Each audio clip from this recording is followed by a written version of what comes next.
Hi, everyone. Thanks for coming to see us and to listen to our thoughts. However, it's one of the last sessions in the festival. We all enjoyed. It's a pleasure to be here with you all, and I was very fortunate to have gathered these distinguished and experienced AI experts. Every one of them is on their field one of the best.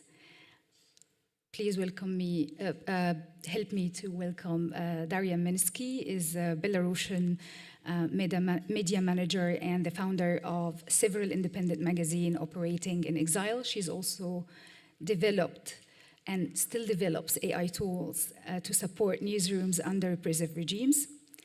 And J. Mark Tordesillas is a journalist and technologist from the Philippines, currently serving as editor-at-large of Manila-based production company Puma Podcast.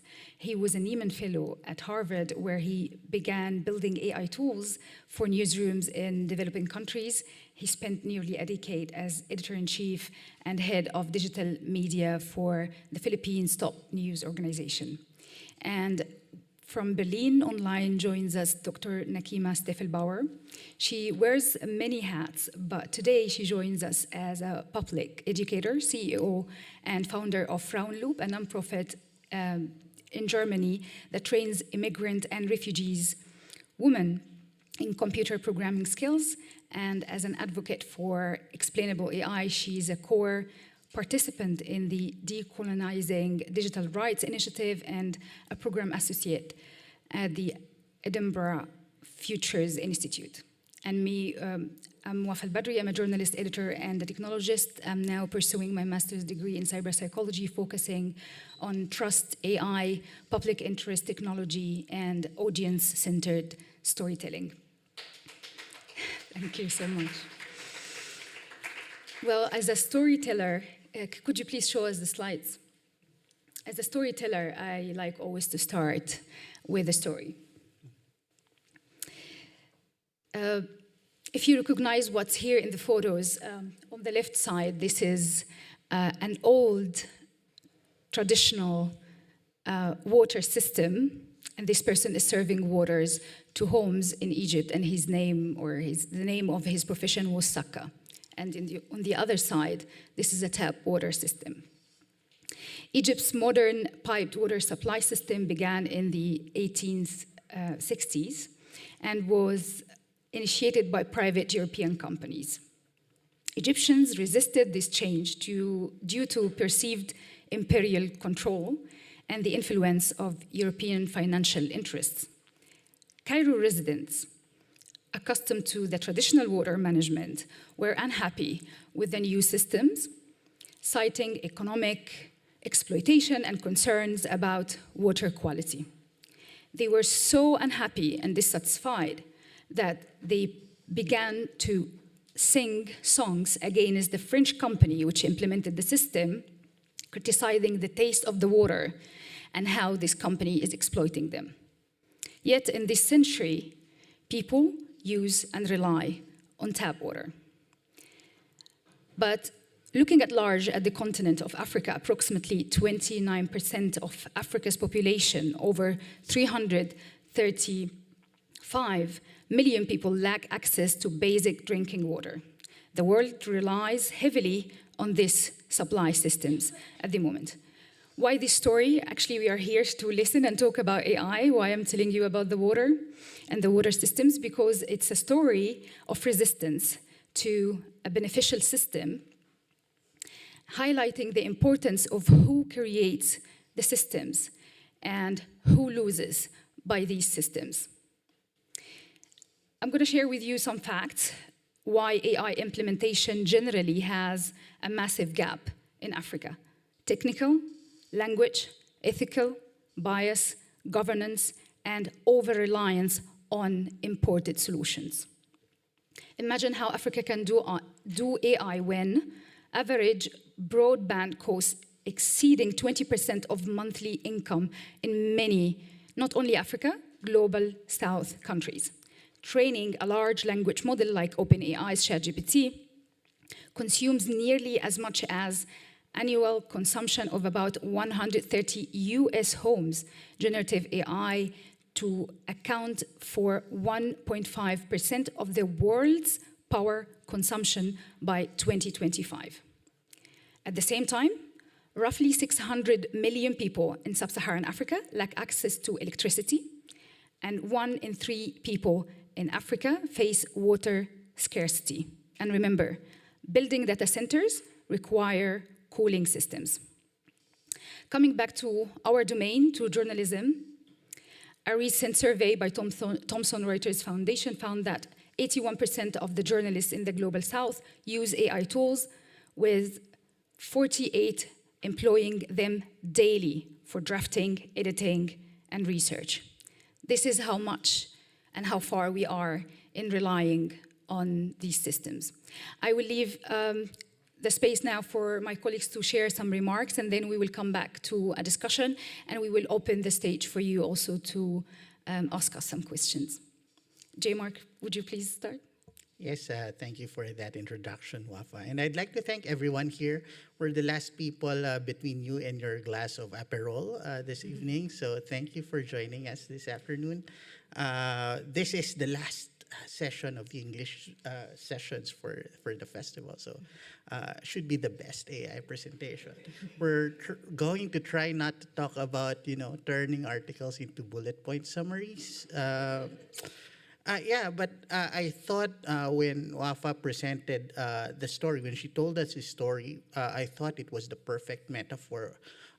With what I've seen in my experience, I've worked with dozens of newsrooms across the Philippines and the Asia-Pacific region. I've conducted more than 50 of these workshops. And not to compare AI with water, let's not make that mistake. But it is very helpful technology, especially for newsrooms who are under constant pressure. And this pressure has been happening even before AI, even before social media, with political pressures, economic pressures. And so these are newsrooms that have been perpetually under-resourced.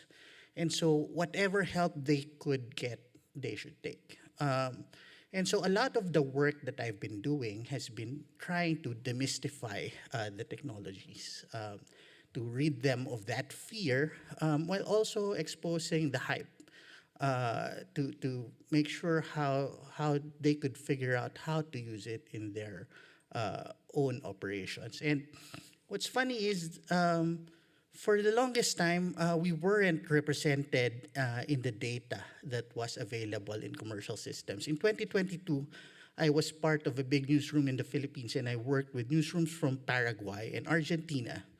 And we found that Amazon's image recognition technology couldn't recognize the presidents of the Philippines or Argentina or Paraguay. This was 2022. Now, in 2025, I could generate a deep fake of our president playing Legos with his top political opponent. So at least our representation has improved. I don't know how good this is for our democracy, given that it's so easy to generate deep fakes. But let's take a step back. Let's take a more practical use of AI. So I said I've done more than 50 of these workshops, and the most popular use case of AI, it's not turning articles into bullet point summaries. It's actually transcription, because no journalist likes to transcribe, right? You'd rather go out and report.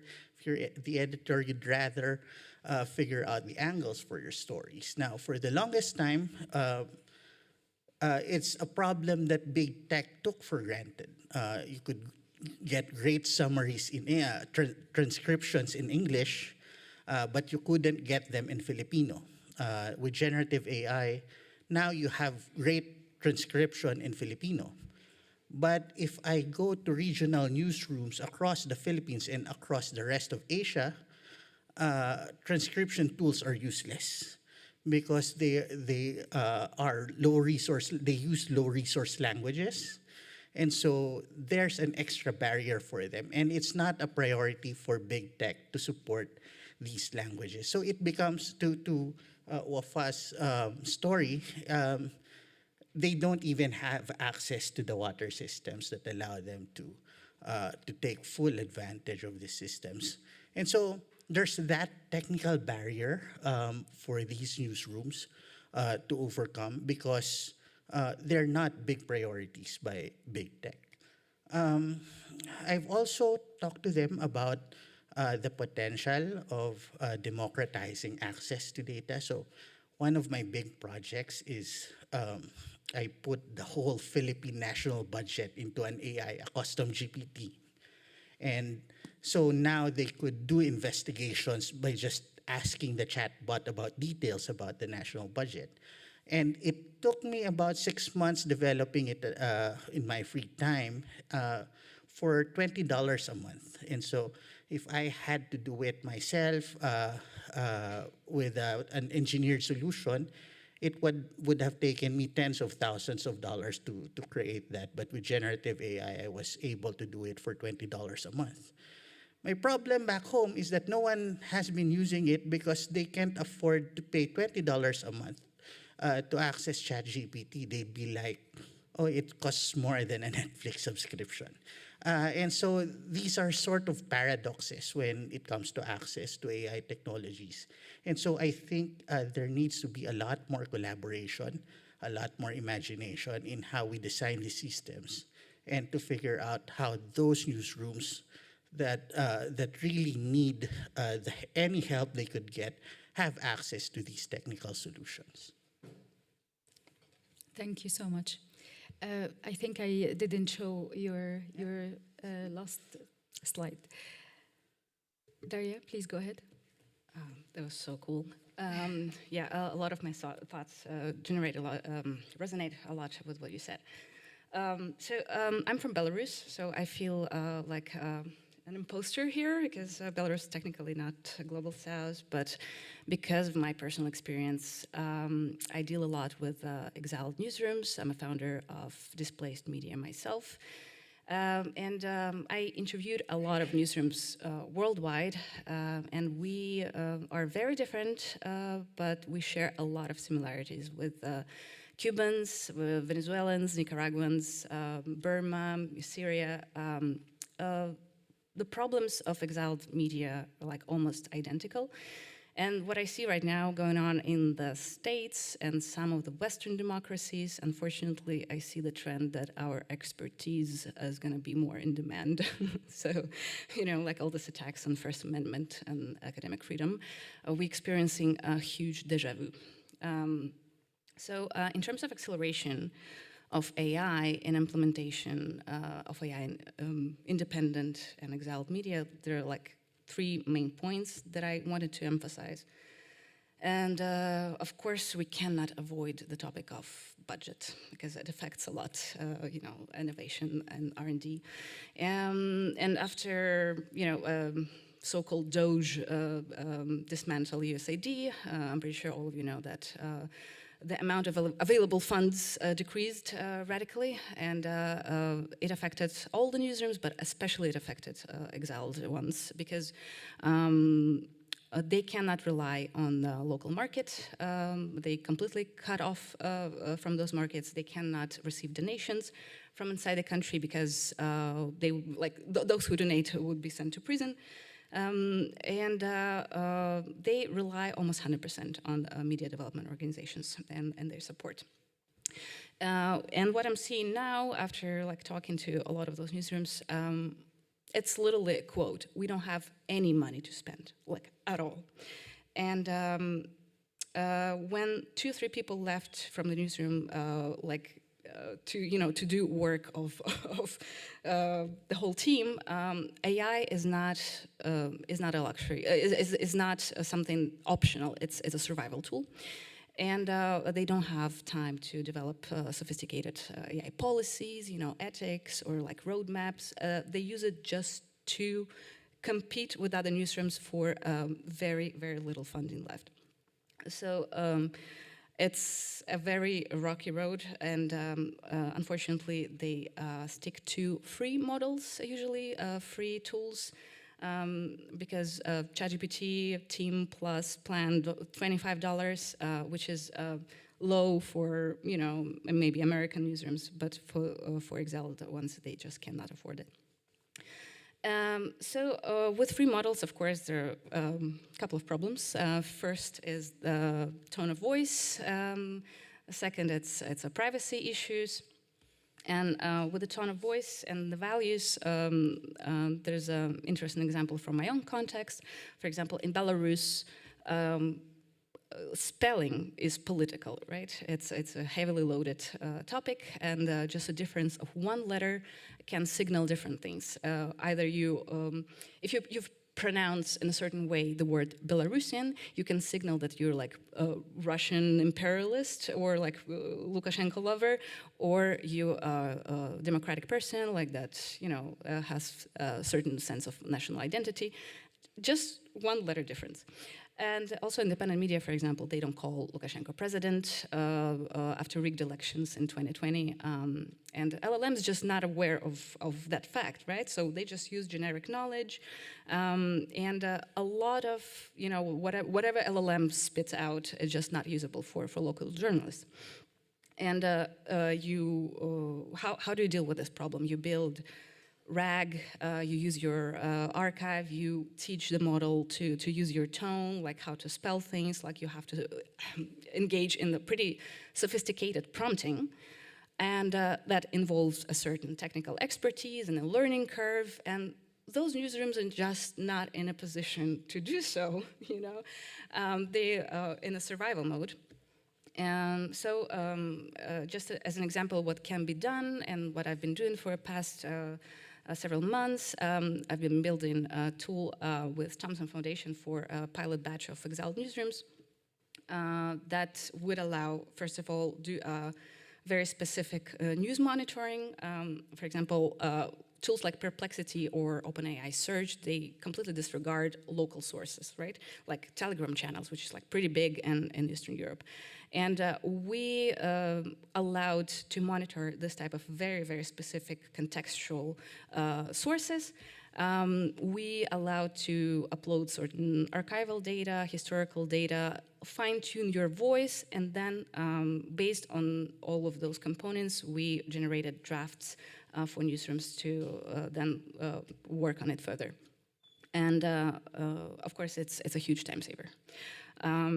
So another thing that I wanted to mention is safety and privacy and bias, because what are the free tools out there? It's DeepSeek. DeepSeek notoriously censors stuff, distorts information, but also, like other Chinese models, they just store data on Chinese servers. And people who are in the position, they're under persecution, it's just very much unsafe. On a positive note, I just wanted to conclude. This is the slide from Venezuelan journalists, because AI is not only a danger, but also a great possibility to protect your identity. Those are two avatars, AI avatars, generated by journalists in Venezuela. They tell the news in a very honest, straightforward manner what's going on in the country, in English and Spanish, in a very authentic way. It went viral in Venezuela, but also, regardless of the fact that there are real people behind it, they don't compromise their identity, and they can do it without fear of retribution. So really like this project. Yeah, that's it from my side. Thank you, Daria, and thank you also for highlighting the struggle and the use cases in the repressed communities and in the exiled newsrooms. And in this sense, I see this as underrepresented community. I don't see that you're here being an imposter at all. I think you're representing the community that actually should be represented. Now moving online to Dr. Nakima in Berlin. Hi, I hope you can hear me okay. Yes, we can hear you. Great. I'm joining you from Berlin, Germany, but I'm originally from New York City. And my background is primarily research that's focused on North Africa and the Middle East, in terms of economy, in terms of politics, in terms of black market trade, which is what I focused on for my PhD. And I think in listening to the other members of the panel, what I wanted to add to the conversation is that it feels as if the story on AI for newsrooms and organizations in this present moment may not be that it necessarily is going to increase the speed or efficiency of news delivery. It seems like part of what is missing, at least from what I've heard so far, is the massive environmental cost, usually to poor communities of color, that relying on AI, the encouraging the use of AI, also in low-resourced settings, and using AI tools as a kind of advanced Google encyclopedia is costing the entire planet. I want to try to be specific as we can be in this panel about what we mean when we say AI. Are we talking about computer vision applications that allow for generation and manipulation of visual imagery? Or are we talking about natural language processing applications that allow for the summarization that's incredibly fast, the translation for those languages that are most frequently part of the translation suite for Western-produced NLP applications? Are we talking about sifting through vast quantities of written text and using natural language processing applications to do that? We may also be talking about something slightly different, the large language models such as ChatGPT that allow for multimodal generative capacities that can help to either standardize modalities like voice for anonymization, like visuals for anonymization purposes, source protection purposes, or some other specific purpose. But all AI is not the same. And I think what's important to underline as we get into the discussion is that if we're talking about journalists, especially in low-resource settings, trying to use AI as a transcription tool, as a way to sort of sort through massive quantities of public data, it seems like journalists and the media agencies that hire them have a vested interest in going to some of these large language model producers and advocating for either more language-specific LLMs that are going to be available to people working in the various dialects of, let's say, North Africa or the Middle East, as opposed to simply media Arabic, if they're lucky enough to get real reliable translation in that language. And it makes a lot of sense to talk about advocating for more public interest-focused applications of these LLM products that will help to, especially for low-resource settings, make things like national budgets or other publicly available information more accessible and more readily subject to analysis. Thank you, Dr. Nakima.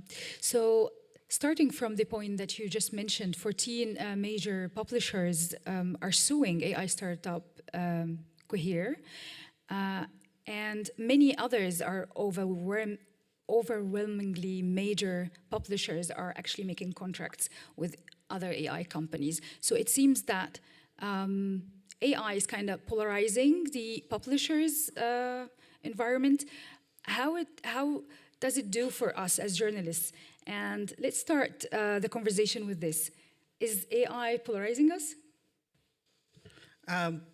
So from the ground in the global south, all the conversations about copyright issues and licensing and lawsuits feel like champagne problems for us.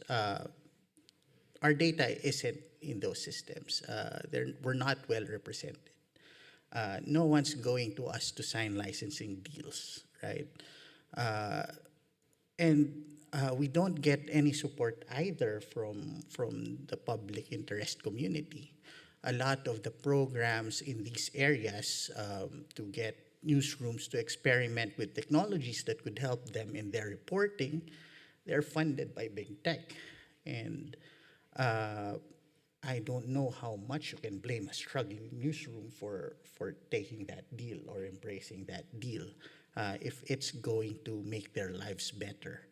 I think there needs to be more of an effort among the global community for more cooperation and also more funding so that we won't be beholden to technology. Because for the longest time, as I've mentioned, we're not a priority. We've never been the priority. And so we can get left behind by these conversations, but we're not even at that level where we need to band together to sue these big tech companies because we're not even there. We're not even in their consciousness. And Daria, what do you think? Should we leave it there? Just accept the fact that we are underrepresented and deal with it? I absolutely agree with Jemark just said. It's a champagne problem for us when we're just trying to survive, keep existing. But I think one of the best practices that I saw is when the media sector from a certain country getting together and go to big tech, not as a single entity, but as just a country, like representation of certain community. Mm-hmm. And that, in my experience, slightly more efficient. I'd say probably collaborations with bigger organizations that are on the map, like international media development organizations, right? To talk to them and try to act on their behalf would be probably a little bit more efficient as well. So, but I would like to emphasize that open source and decentralization is a way to go in our case, for sure. And Dr. Nakima, what do you think? Is open source a solution for us that we can use? Is it safe enough for us? Where is our blind spots that we should think about in journalism? I think all of the points that Jemark raised are relevant here in the sense that if you're not part of the productive team, if you're not part of the corpus of data that is most likely being used to train these LLMs, you're not part of the conversation. Your data is not really considered as key to advancing the technology. So in that case, it absolutely makes sense to look at open source models, but some of the problems with the DeepSeeks have already been raised. Those are not more neutral in their collection and ranking of data that they provide. Maestro is another alternative that could be an alternative, such as it is also open source in terms of its makeup. But again, when you're talking about wealthy, Western focused companies that are primarily developing these tools with a profit motive in mind, then really all that you have to work with is the profit motive. So as Daria says, collectives at the country level, collectives at a large enough or high enough level to potentially interest these AI producers in modifying, altering, partnering for the purpose of increasing their profits in a particular region.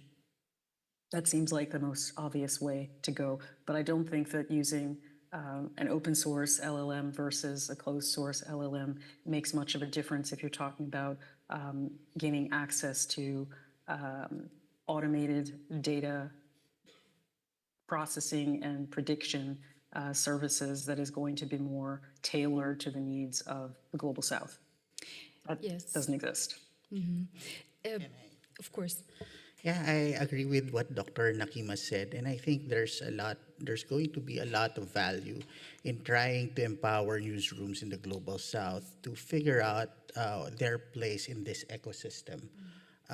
We might not be as technically proficient, but we might have access to data that could become valuable.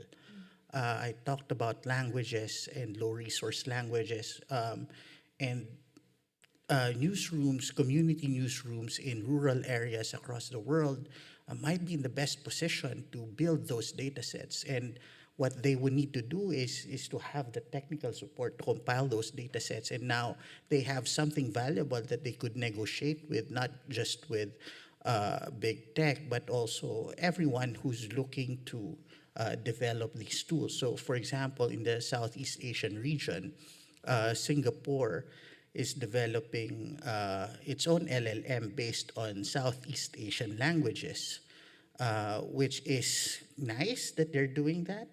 But I also tell people, like, we can't, and this is going to be very funny if you live in the region. You can't even trust them with Taylor Swift concerts. So how can we trust them with AI?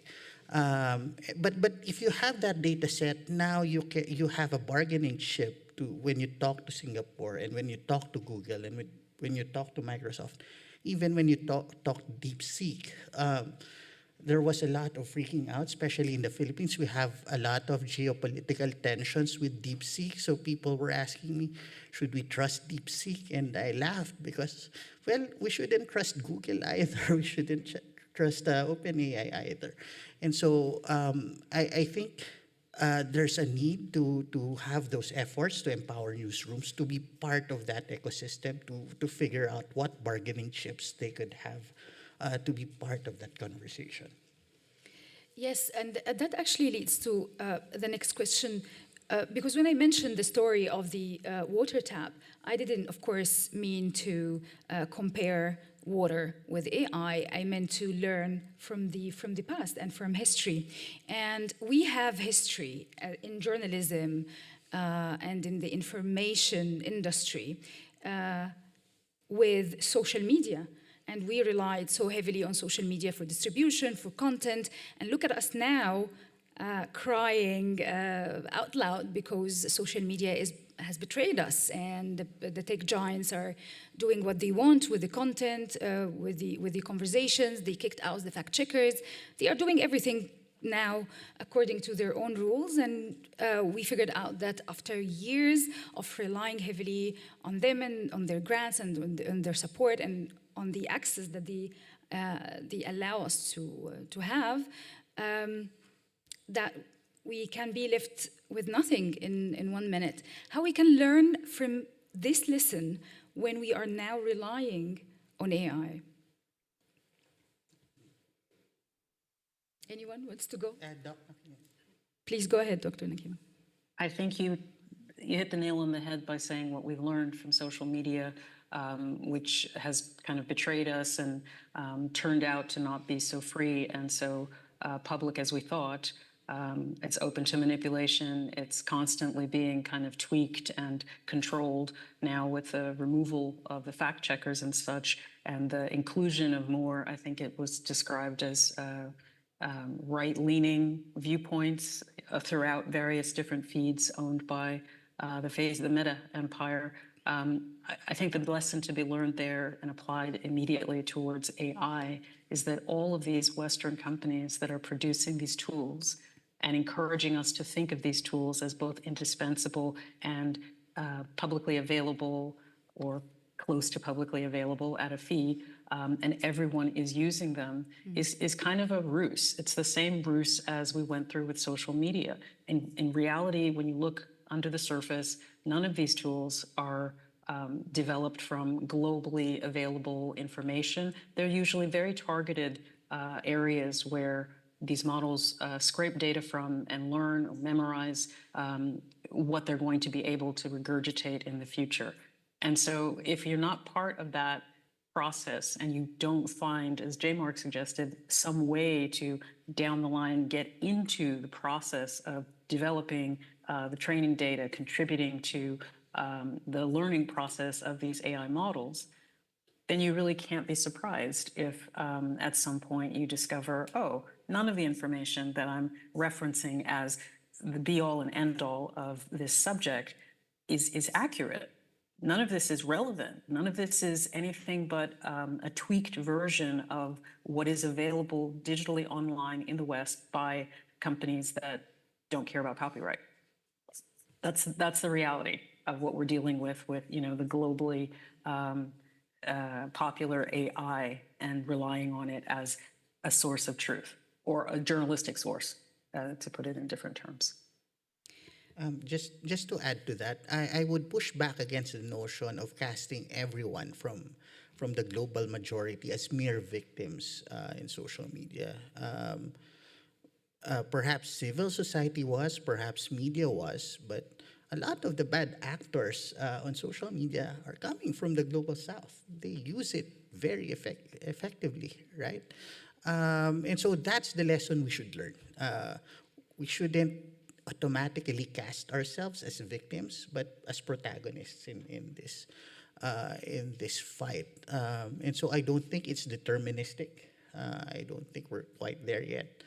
And as I mentioned with Daria's work and my work, there's a lot of insights and design ideas that journalists could contribute to the development of these tools. And so if there's anything we should take away from that, the social media lessons is that we should be active and not passive in terms of how we're dealing with this.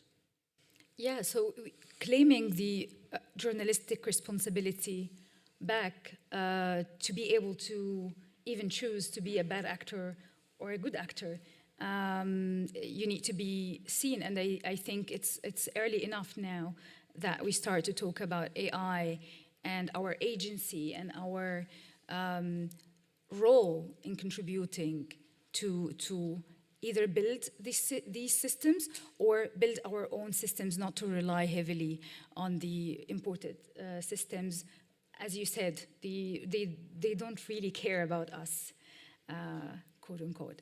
So, Daria, you're also developing AI tools, and I wanted to ask you, how do you see the responsibility of the journalists in this issue? I would say the main responsibility is just to follow what's going on, like follow the progress, because if you are out of this context, you're going to go extinct. That's just the reality of it. You cannot afford not to follow what's going on in AI.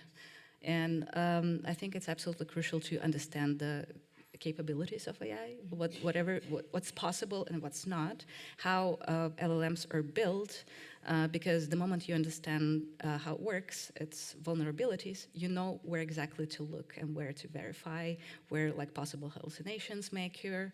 So I would say, the responsibility is educate yourself on the topic. That's the first thing. And keep human in the loop, of course, whenever you produce content based on something that AI generated.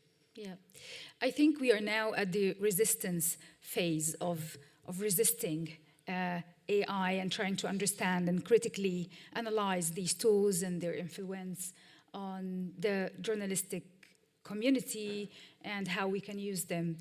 But can we envision the future of the especially global South newsrooms, about how we can envision that using AI in these newsrooms with the current state that we are importing these tools, and also what if we do our tools? Yeah, I'm coming from the perspective of someone who works directly with newsrooms. The more you use the commercially available AI tools, the more you realize how bad they are for your purposes. There's a reason it's great at coding, and now they're trying to do deep research. You know why? Because it's all programmers and management consultants building these tools. And so there's a lot of, a big part of building effective tools using these technologies is domain expertise.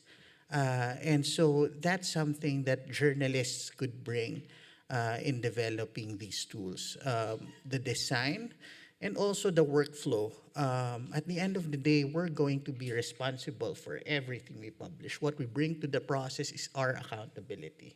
Our users aren't gonna care if it was AI or it was a journalist who did something in the process. But if you fuck up, it's gonna be you who's gonna get the blame. It's not gonna be the AI.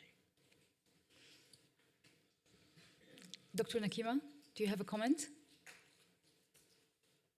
I love the idea of being more active. I love the idea of journalists kind of staking their claim with the local knowledge and the local understanding of how the workflow, the journalistic workflow looks in specific contexts that can add a lot to the adaptation of some of these tools and potentially even the further development of these tools. But I think that the most important takeaway here is that, as Daria said, we have to ensure that not only do journalists stay informed about how these technologies work and how they're being further developed and deployed by whichever source, but also how to keep yourself in the loop and ensure that you have not only accountability but oversight of what's happening if you're utilizing AI for any purpose along the journalistic process. Yeah, so keeping our human integrity, data integrity, human oversight over the AI implementation into newsrooms seems like the solution. Hopefully the news publishers and the organizations, small and big, and everyone hears this and understands soon or sooner than later how to do this in the newsrooms.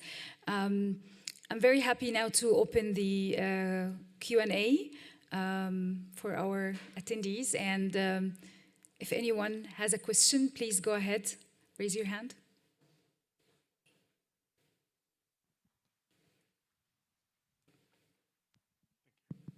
Hi, thank you to the panel. I'm Umar from Sri Lanka. Just wanted to ask, what we're seeing now with the AI companies and its advent is almost what we saw with social media companies initially on how they came up with community standards, they came up with community guidelines to moderate this space, but was not investing in the solution. So when there was, disinformation and hate speech that were being produced on their platforms, they somehow exported the investment to other civil society and other agencies to fix that problem.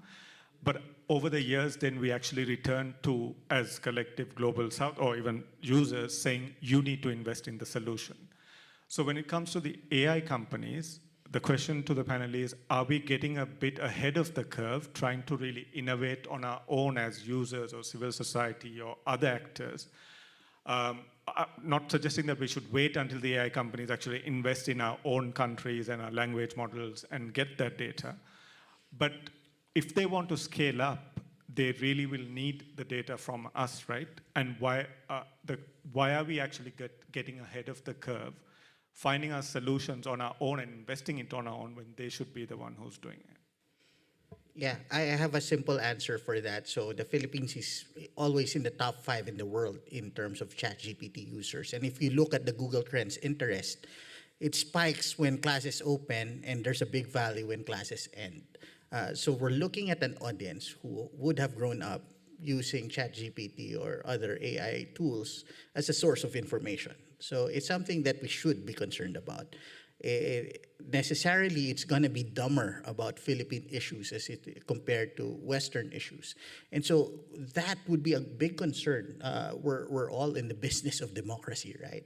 And so we have to understand how these tools work, given that there's already tremendous interest in our audiences. So it's good that you think that we're ahead of the curve, but I don't think we are. But it's something we need to be proactive about, certainly.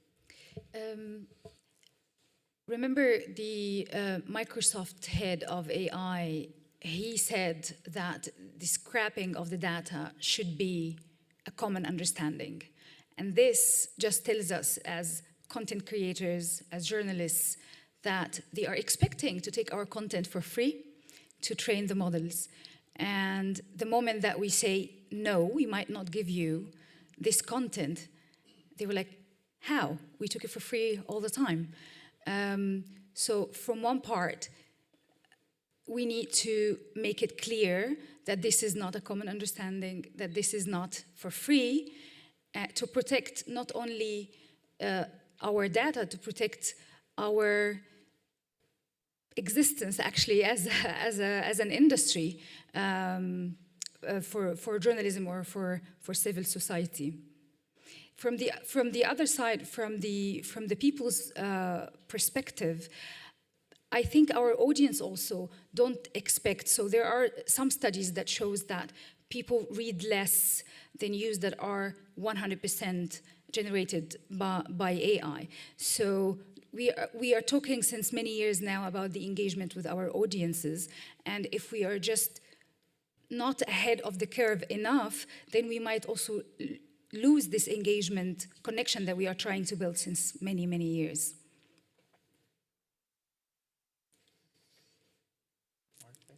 More questions? Yeah, very interesting, because recently I'm Priya. I'm from a I run a grassroots media organization back in India.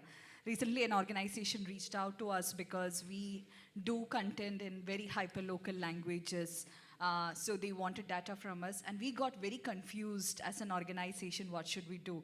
Because we, in the panel also, you just spoke that AI is in specific, very few languages. So should we provide that data so that it's available in more languages and our local community? But we got confused, and so I would like to know what you feel about that. And the number two is, and this is something many small digital media news platforms are facing. We don't have a proper AI guideline to follow in our editorial rooms. So I am really looking forward for anybody, if you have somebody, please share. We would like to adapt it for our newsroom. Yeah, thank you. All what I can share with you now that some countries in the global south, they are trying to implement their own AI policies. There is a global call for a global AI policy. This is not happening yet. The EU and some already developed and great economies have developed their own policies. In the same survey by Thomson Reuters, you can read that there is a huge lack of newsroom regulations. There is a huge lack of AI policies. So it's actually the time now to start putting our own regulations also internally. Yeah, practically there's a pointer guide to building AI guidelines for your newsroom, so you might want to check that out. And to your first question about data and how much to value that data, that's a conversation that needs to happen in the public interest space so that we have a benchmark for how much we should charge for the data that we have. But it's good that they're showing interest in paying you for that data. I hope they're not asking for it for free. Any more questions? Yeah, I can just. Hi, I'm Rick. So somewhere between policymaking and J-Mark, when you were talking about how you come up with custom GPTs, and especially from like going through the mechanics of what is useful for a newsroom, when you're going to go through with this organizationally, who gets read in? Like if you're going to go through a RACI index or RACI matrix of like who's responsible, accountable, consulted, and informed in your newsroom organization, who are you going to pull in from those different parts of the organization to create what is going to be your AI plans or your AI tool? So that depends on the size of the newsroom, right? For many of the newsrooms, they don't even have enough people to pull in. But it's always good to have a framework for not just developing the experiments, but also how to mitigate the risk for the experiments and assigning point people to raise their hands and say, hey, that's a problem with the tool. That's an issue that might potentially affect us. And so it's not just enough to just have champions inside the newsroom for the technology, but also people who would think about the Debbie Downer inside the newsroom. And knowing newsrooms, it's not hard to find those people, but someone to think about the risk as well when implementing experiments. I think this is a very good note. Do you want to add something? No, I was just about to add something on the previous question that we were just discussing with colleagues here in Perugia that it would be a good idea to partner with universities, like major universities who study different regions, because like tuning and fine-tuning models, training your own model is horribly expensive. But universities have those budgets and they have interest in doing so. That's why I would go this way. So like we even have some plans to do so ourselves. So Yeah, so the future is bright. Dr. Nakima, do you have anything to add? Nothing further. I would agree. I think it's a great suggestion that university collaborations could help to defray some of the cost and focus some of the activity on customizing regionally, culturally, some of these LLMs and other AI tools for better public use. I would agree. I think that there's a limitless possibility if we go in the direction of partnering with other public interest institutions. Yeah, great closing remarks, actually. Collaboration between industries, journalism, academia, universities, and publishing houses. And as I conclude, I'd like to share a thought inspired by a movie, actually, Dead Poets Society, which I believe that applies with journalism. We do journalism because we are members of the human race. So let's collaborate, let's understand our position that we are superior to AI tools, and let's use AI tools to our benefits and understand that they are there to do. I also inspired this quote from the sci-fi writer Joanna when she said, "I want AI to do my laundry and dishes so I can do poetry and creative artistic stuff." So in journalism, let's let AI do our laundry and let's focus on the creative part of journalism. Thank you so much for being here and have safe travels back home. Thank you. Great job. Thank you.